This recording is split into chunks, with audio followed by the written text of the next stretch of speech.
The ayes are 51. The nays are 48. The Tax Cuts and Jobs Act is passed. Today, we are giving the people of this country their money back. FBI Deputy Director Andrew McCabe was grilled for more than 7 hours. You're talking about a lawyer whose wife took $700,000 from a Clinton crony, and he refused to recuse himself. Homeland Security Department pointing the finger at Pyongyang for a devastating cyber crime. President Trump has used just about every lever you can use, short of starving the people of North Korea to death, to change their behavior. A major publication alleging the Obama administration may have sabotaged its own government investigators' efforts to stop the Hezbollah terror group. You know, the Politico story, they quote a couple of low-level ideological sources. To say that the people that I quoted were low-level people is sort of ridiculous. Does the president believe in the existence of UFOs? Somehow that question hasn't come up in our back and forth over the last couple days. Watching Fox and Friends on this Wednesday before Christmas. Ho, ho, ho, hold everything. Where'd Brian go? I don't know, but Santa Steve is here. With the ho, ho, ho. You know, Good just morning, enjoy. Good morning, thank you. Good morning. Great to be here. Enjoy this time, because when Christmas arrives, you know, you wake up the next day and you're like, it's over. So just enjoy this week as we are building up. But can't you extend Christmas all the way to New Year's? Like, I feel like the 26th, 27th, 28th, just enjoy those like they're Christmas as well. You can, but I just get this ping of like, I know that's that's a bad attitude, isn't it? Just right after Christmas, I'm like, oh, I got to wait another year. No. Well, we're delighted you would join us today because we're celebrating the week, and Christmas is on Monday, and Pete is in for Brian. And take a look at this right here. Yeah, historic. It's a wrap. Straight to a Fox News alert. The Senate making history overnight. If you're just waking up, the first major rewrite of the U.S. tax code in 31 years, clearing a major hurdle. And we could now be just a few hours away from a major win for the Republican Party. Griff Jenkins is live in Washington, D.C., where there's still work to be done before the president can sign the bill. Griff, good morning. Good morning. Good morning, guys. A little more work to be done, but Ainsley, it is definitely on its way to the president's desk. The Senate had to make minor changes to the House bill so it would fit their arcane budget rules. Specifically, there were 3 provisions, one of which included the actual title of the bill itself. But the House will vote again sometime around noon today on this modified version. And make no mistake, we are witnessing history. And 5 hours ago, it began when the Senate passed this straight down party lines, 51-48. All Republicans for it, all Democrats against it. Senator McCain absent, Vice President Pence presiding over it. At times it was very passionate. Even protesters had to be removed. But in the end, Majority Leader Mitch McConnell saying that this will strengthen the country. If you look at the last 8 years, America has consistently underperformed. Not one year of 3% growth. Not one. That's not the best America can do. We're confident this will work, and we're prepared to take that argument to the American people. That's what it's doing. Senator Schumer saying it's messing the country up. 83% of the middle class will either pay more in taxes or get little but crumbs. Is that what you intended? Is that this great bill that's helping the middle class? Absolutely not. This is serious stuff. We believe you're messing up America. So here's where it stands, guys. The House will vote hours from now, roughly around noon, and then it goes to the president's desk. And you know, Ainsley, you mentioned what's to look forward to after December 25th. And according to Chairman Kevin Brady of the Ways and Means Committee, it is fatter paychecks in February. All right, so you pay for those Christmas gifts. That's right. That's a good thing. All Thanks so much, Griff. Thanks a lot. Appreciate it. Okay, you know who's really excited about this? Who? The President of the United States, because he just got a win. And remember, shortly after he was elected President of the United States, there were so many media pundits and stuff like that who warned Republicans, do not work with this new president. If you want a career in politics, stay away from him. But he was tenacious, and he kept pushing the whole Congress toward tax reform. Yeah. And he was so excited. He tweeted this at 2 o'clock this morning. That's right. He tweeted saying, the United States Senate just passed the biggest in history tax cut and reform bill. Terrible individual mandate of Obamacare repealed. Goes to the House tomorrow morning for final vote. If approved, there will be a news conference at the White House at approximately 1 p.m. All right, so the president today. ran on several things. There was the wall. Yep. There was repealing and replacing Obamacare. There was tax reform, infrastructure. Those Crushing ISIS. Crushing Done. ISIS, that's been done. The economy. And the Done. economy, that's check. Also, he's getting tax reform and repealing Obamacare, the mandate. So if you don't want to pay into it, you're not penalized. So you get choices. So it's good for the people who like Obamacare. It's good for the people who don't like Obamacare. You're not forced to do it. Very much so. I mean, there's a massive vindication coming out today. And I think a lot of the folks in the so-called mainstream media are having to reckon with their rhetoric over the last couple of months, which is this is a do-nothing White House. They haven't gotten anything done. And it's like, well, wait, they've gotten a lot done. Absolutely. And this bill is front and center. And for a change, wasn't it nice, no matter if you're a Republican or not, to see the Republican Party unified like the Democrats have done? Well, all the Republicans in the House voted for They didn't lose a Well, no, there were some Republicans in the House that voted against it. The They were ones in from the the big high states, tax states. Well, maybe indeed. I should rephrase. It was just they got 51 votes. Mitch McConnell finally did something. That's what you're saying. Exactly. He finally did something. But congratulations. and the Republicans delivered against long odds and ultimately the swamp. I mean, the swamp, and Pete, you've lived down there. Yeah. You know what it's like. There are lobbyists and there are large forces that try to get Congress to do certain things because they've got a financial and political interest. You are exactly right. And the other part of this is the Democrats, who we played that sound clip of Chuck Schumer and everyone. You know, it was just about, I don't know, JFK's era, 1963-64, that he passed a massive tax cut. He took the richest down from 91 to 65%. He cut corporate taxes. He cut the rate for the lowest as well. This is a Democratic Party so removed from JFK that every single Democrat voted against this bill. Are you saying that Americans don't want their money back? They don't want larger paychecks? They want more in the government? That's what they're doubling down on, that they want higher taxes for the American people.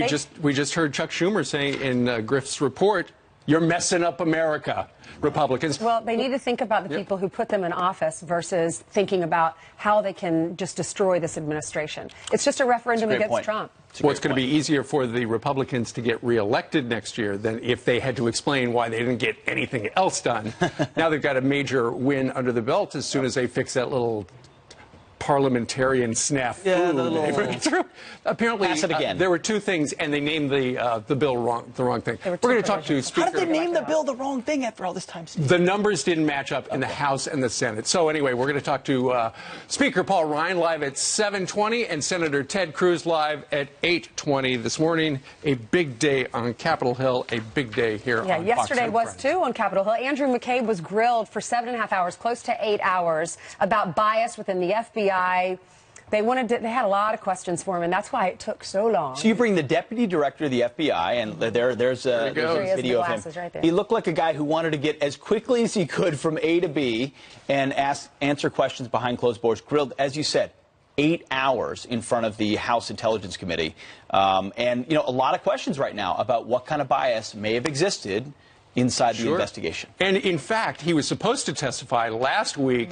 but then that news about Bruce Orr, who had been a top guy at the Department of Justice, and then it was revealed Bruce Orr's wife, Nellie, apparently worked for Fusion GPS, and there she is right there, and there he is. We don't know when he's... And then also the about his emails. testimony. Strzok's emails Peter were Strzok released. texts, yeah. Right. I mean, the referring text to, messages. don't call him Andrew McCabe, call him Andy, because that's what the text And that meeting we had in his office, all very, very curious. Trey Gowdy, actually, before he testified, said, I would be surprised if Deputy Director McCabe was in his job in a week. Then he kind of walked it back and said, you know what, I probably should have waited until I heard what he had to say. Sure. And so he did. So we'll find out ultimately what... We really don't know what he said because it was closed door. Right. So. Well, I tell you what, last night on the channel, a former deputy independent counsel joined the host and talked a little bit about why he was in there so long. Here's what he told Laura. It tells you they're very angry at him. I mean, you're talking about a person who wouldn't understand a conflict of interest if it jumped up and bit him on the butt.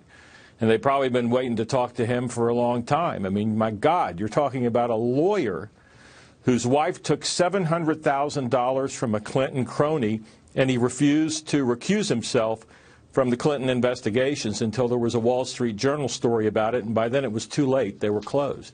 You know, what's really interesting about all the testimony yesterday is the fact that there he was on Capitol Hill behind closed doors And it's 6:10 in the morning, still no leaks.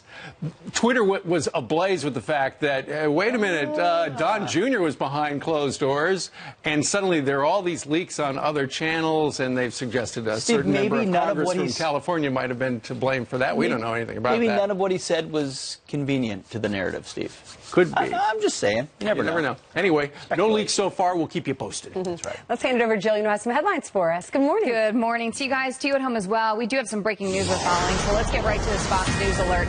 At least a dozen people are dead and 7 Americans are hurt following a tragic bus crash in Mexico. The tour bus flipping over, bringing cruise ship passengers to the Mayan ruins. It's unclear what caused that crash, but a witness says there were swerve marks on the road.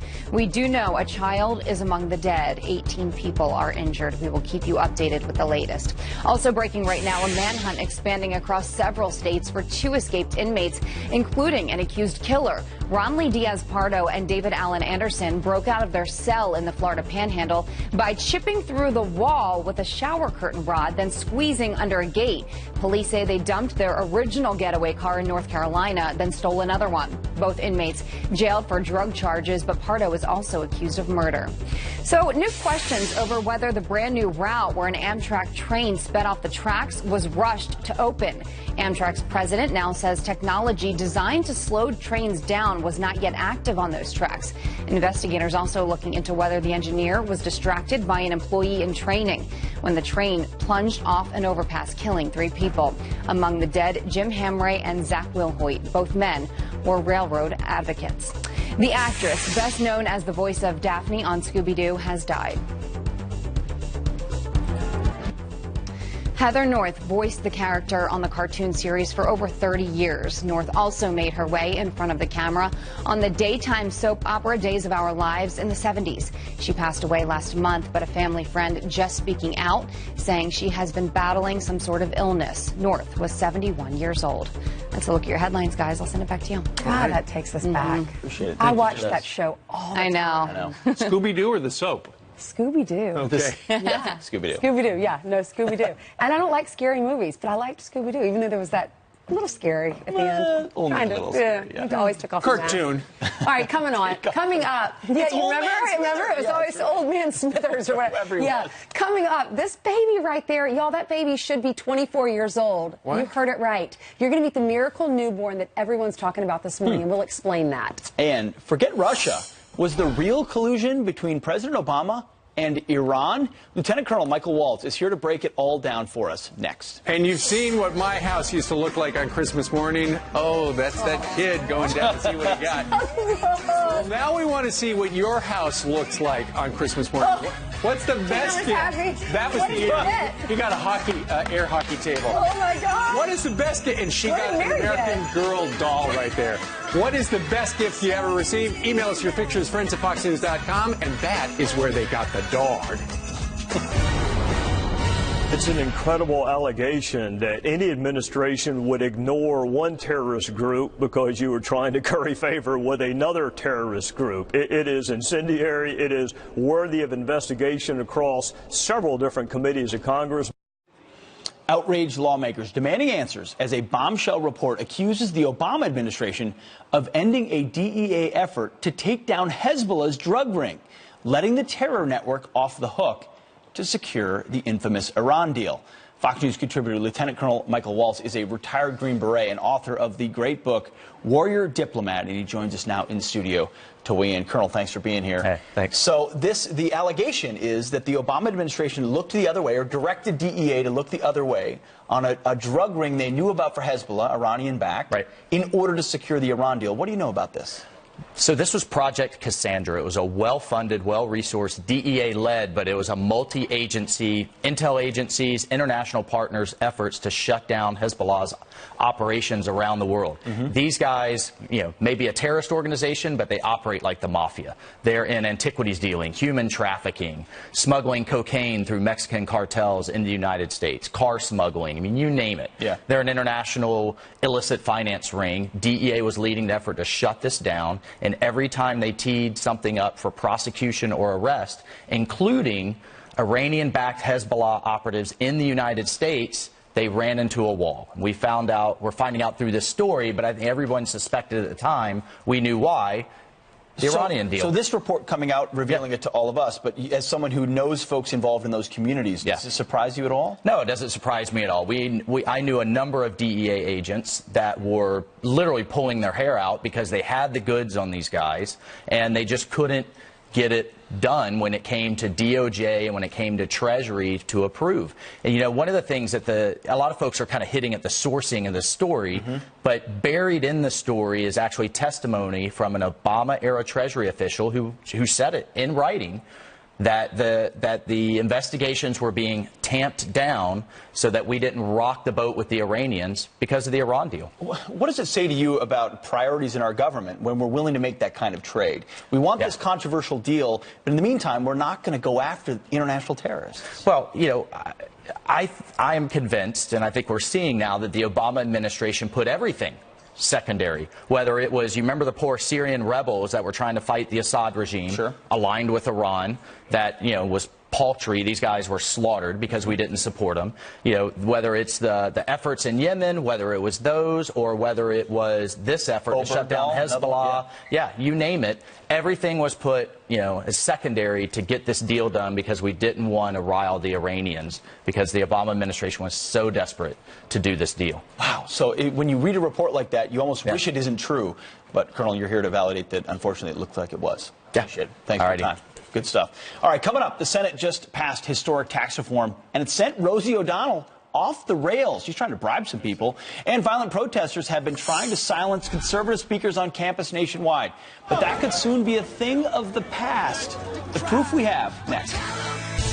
It's time now for some headlines. North Korea wants to arm their intercontinental missiles with anthrax. The rogue nation reportedly testing whether the chemical weapons can survive traveling through the Earth's atmosphere. Earlier this week, in its national security strategy, the White House warned that North Korea is stockpiling tons of chemical weapons to deliver via missiles. And U.S. and South Korean Marines are preparing for a potential conflict with the North. New videos showing the troops carrying out drills in below freezing temperatures, even practicing shooting and skiing at the same time. Wow, that is tough. Both sides also wrestling as a team-building experience. The drills come 2 months before the Winter Olympics in Pyeongchang. Steve? Thank you, Ainsley. This year was filled with violent protests at campuses across the country. We've shown you some of the pictures. Mostly the protests to protest conservative speakers. But there is some news this morning. A new survey shows speech is actually gaining ground on campus. Free speech, that is. According to the Foundation for Individual Rights in Education, or FIRE, in the past year there has been a 10% drop in the schools with policies prohibiting or restricting free speech. Here to react is Harvard student, she's a senior now, and campus reform correspondent Emily Hall. Emily, good morning to you. Thank you so much for having me. Okay, so it's a good news, bad news thing. The good news is campuses are less restrictive, but the bad news is there is still a lot that completely clamp down on free speech. Absolutely. And I think it's important to note that although this FIRE study does show important progress, that progress has been really hard fought. And we've seen students, part of college Republicans and other groups at Berkeley, at Columbia, at Middlebury, at numerous schools, who have not backed down in the face of violence and restrictive speech codes and all kinds of restrictions on their First Amendment rights. FIRE found that roughly 1 in 3 schools still maintain policies that drastically limit free speech on campus. You know, I think if parents and students knew before a kid was going to sign up to go to a college that the school they were going to was restrictive in their free speech abilities, a lot of them wouldn't go. Absolutely. But I think that that's actually, you know, making things worse for students, is that you have all these expectations that the schools are going to be so liberal, and it scares conservative students into not using their voices. And I think it's really important, the work that students are doing on their own campuses, that groups like the Leadership Institute and campusreform.org are doing to train these students. And then finally, we've seen Attorney General Jeff Sessions has recently committed the Justice Department to investigating violations of free speech. And a number of states have made provisions that have protected free speech in their own states, and more are introducing them. You know what? Let's go ahead and take a look at that graphic. Good segue there. Those states that have passed free speech legislation include Utah, Colorado, Tennessee, Virginia, and Arizona. It is being proposed in California, Texas, Louisiana, Georgia, North Carolina, Kentucky, Illinois, and Wisconsin. When it comes to restricting free speech, does that campus then tilt so far to one side politically, and is it almost always to the political left? Yes, I think that these schools are reacting to both their student bodies and their professors, which lean overwhelmingly left. And when conservative voices are suppressed, it's really robbing students of their education, because the best thing that a college education can do is teach students how to defend their own beliefs, argue with people, and come out with a better answer. My wife and I were shocked that one of our kids went to a school that was aligned with a religious institution, the Catholic Church, and we were shocked at how far to the left it tilted. And it was not just the students, for the most part, but it was the administrators, the teachers. It was across the board. We didn't know about it going in. Yeah, it's incredible to see how many schools across the country just shift so far to the left and suppress student voices. And then you have a refusal by many administrations to even, punish groups like Antifa that come on campus and evoke violence against professors, against students, against speakers, and there's nothing done about it. All right. I think most families would just like to be able to send their kids to a school where you get both sides, so that it's not all just one. If you would like, apparently the list of the schools, it's broken down. Go to the Foundation for Individual Rights in Education, and they will have the list right there. Emily, thank you very much for joining us live. Thank you so much for having me. Great job. Good luck at Harvard, by the way. Thank you. All right. Still ahead on this Wednesday, Hillary Clinton's book tour finally over, and now she's coming home to a brand new Clinton cash scandal. You're going to want to hear about that.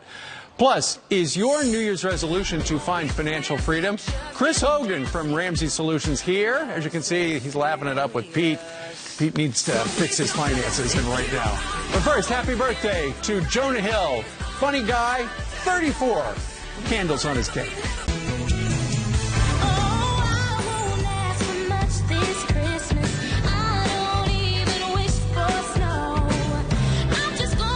Yeah, those are the Doocy kids. We just saw Mary Doocy open her American Girl doll. That's the best gift she ever got. You can tell by her expression. We just saw Peter the day that he got the air hockey table. Look at Sally. Sally's just like... I know. And right here, this is when Santa left a letter in the Christmas tree where the kids were told that they could get a dog. This could be a video. We should just play this on Blue, because none of us can compete with this. I know, we can't. The key, folks, is take movies of your kids. They grow up so fast. So we're looking at the best gift she ever got. So that was me, of course, with a baby doll. I always had one in my hand. And my sister on the left. And that is the best gift I ever got. Was my daughter. She was born around Christmas time 2 years ago. And that was day 2 of her life. It's beautiful. And I didn't have any photos of me opening gifts. So instead, I don't either. It's okay. I submitted one of my 2 little boys. I got him a whole Army combat setup. Awesome. I made a little battlefield and bought all the things. Your combat boots. Helmets and camouflage. Yeah, why not? That's me. Janet. With Baby Alive. Remember Baby Alive? Which apparently is still popular now. My sisters had that. Where they cry, you can change and you diaper. feed them, and there's my baby grand. Aww. I love it. The 70s, everyone. So I didn't have a picture with any gifts. This is me with my younger brother, Tommy. One of my favorite gifts, though, is a pound puppy, one of the stuffed animals. I named it Jezebel, and I still have it to this day. I'm not kidding. Yeah. You got to bring it in. Yeah, I could do that. Is it in your apartment? No, it's at home. It's in a box. It's at home. Send us your pictures, friends at foxnews.com. What are the best gifts you ever received? If you have video, even better. But you can't top the Doocy clan. No, that looked like it was meant for a music video. It fitted that. I think there were Fox cameras. It was almost, Mary was unwrapping the gift to the music. Do you like these warm temperatures here in the Northeast? Unbelievable. Let's step over the weather map, shall we? And we will talk about the fact that it is very warm. And I'm wearing these shoes that look good on TV, but they are very very uncomfortable, and I could trip at any moment. Here are your current temperatures, 46 here in New York City. It's going to remain warm for the next couple of days, and then we do have an Arctic plunge that's going to move in just in time for Christmas.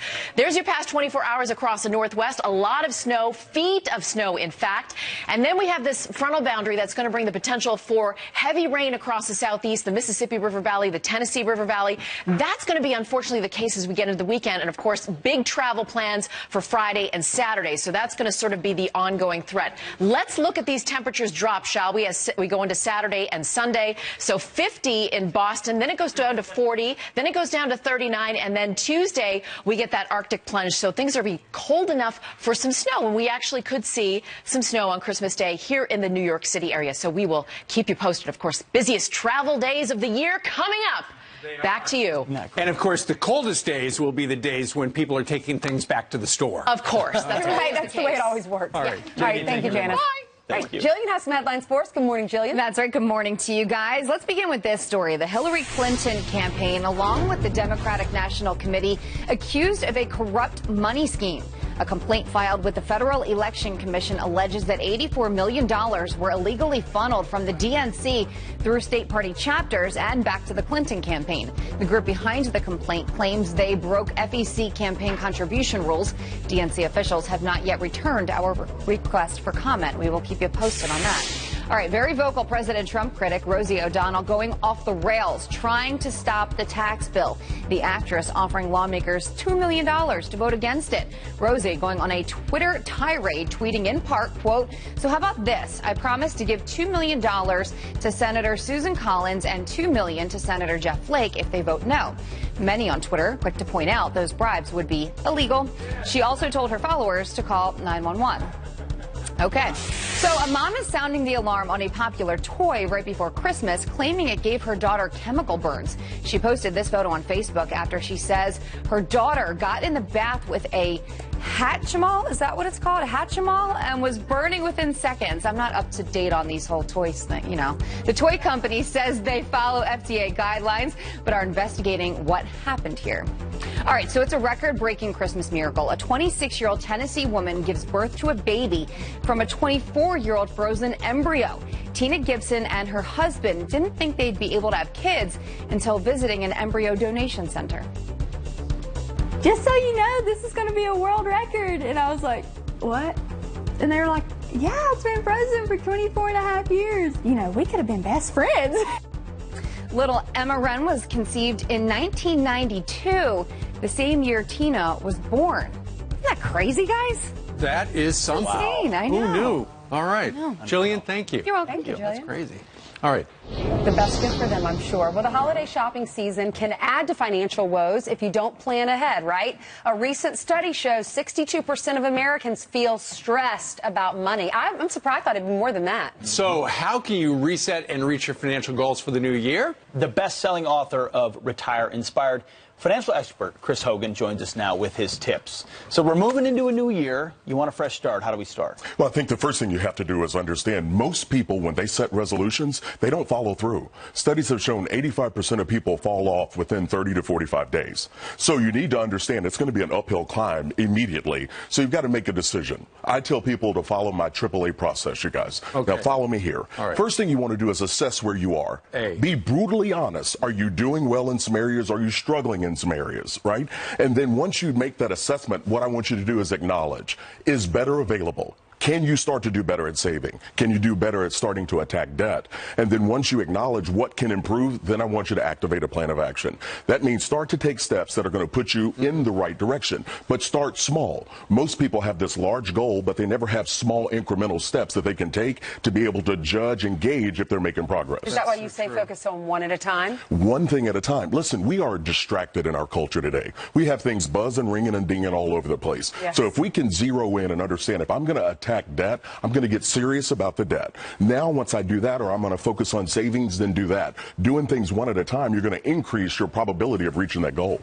I know from your boss, Dave Ramsey, he has said many times that the #1 reason people have marital problems or get divorced is over money. So you really have got to be on the same page. You really do. I mean, and that's one of those where you start to put down kind of the disagreements and start to pick up where are you going to be together? Where are you in common? Where are you in sync? And if you start to move on those goals working together, you're going to make progress faster, and you're not going to have money fights. Because oftentimes he's a spender or a saver, and she's a spender or a saver. They're never on the same page. One is spending, the other is saving. That's exactly right. And so looking at that, what you want to do is don't focus on how you're different. Focus on what you have in common, meaning you want what's best for your family. So if you can sit down and you start to work on the budget one night a week together, or you gain agreement on, hey, we're going to save and not spend, I guarantee you're going to start to move in that direction, and then you're going to feel better. Those talks are always so much fun. I know the sarcasm here. There's sarcasm here. Do that without getting in a fight. That's right. I've got the visa bill right here. I've got some questions. Well, and you start to keep score against each other. That's what you don't want to do. So have a dollar amount that you each can spend without anybody getting upset. Okay, I call How that do you figure that money. amount? So that, yeah, how do you... Well, you got to sit down and look at your budget. So if it makes sense for you to have $400 a month each, get that out in cash so there's no disagreements. So if you want to spend it going to the spa or you want to spend it at the sporting goods store, we've already gained agreement on it, so there can't be a fight. So you talk about consider extreme money moves. So what if I want to spend my $400 on Bitcoin? Is that the way to do it? Go extreme? I'm going to tell you no, okay? But if you want to waste it, you can. It's not a problem. Listen, I'm joking. He bought Bitcoin. I know he did. We've talked at the break. We're going to talk later. But here, extreme money moves are these. Maybe if you're both working outside of the home, you're going to agree to, hey, we're going to live on one income while we use the other to either save or attack debt. Now you're starting to gain agreement. Or if you have multiple cars, families have 3 and 4 cars these days, sell one of the cars. Use that money toward attacking debt. Or the biggest extreme move, downsize your home. Downsize where you're living if you have too much square footage and have some cheaper expenses overall. Now redirect that money toward financial progress. If you want to figure out how much to put away for your 401k, he has a great website. You just plug in a few little numbers and he tells you every year how much you need to be putting aside so that you can live comfortably when you retire. What's That's right. That's called the RIQ, the Retire Inspired Quotient. Free tool at my website, chrishogan360.com. Also, I want to let everyone know, if you want to set goals this year and get serious, I've got a new podcast episode called New Year, New You. Fantastic. New Year, thank you very much. Absolutely. Thanks, Chris. Merry Christmas. Merry Christmas. All right. Coming up on this Wednesday, the Senate just passed historic tax reform, and now it's up to the U.S. House to get it on the president's desk. 2 key players, House Speaker Paul Ryan and Senator Ted Cruz, are going to be with us in the next hour. And anthem-kneeling quarterback Colin Kaepernick looking to get back in the game as an owner. Former Super Bowl champ Burgess Owens has a few other ideas about where he could invest. Does Colin Kaepernick have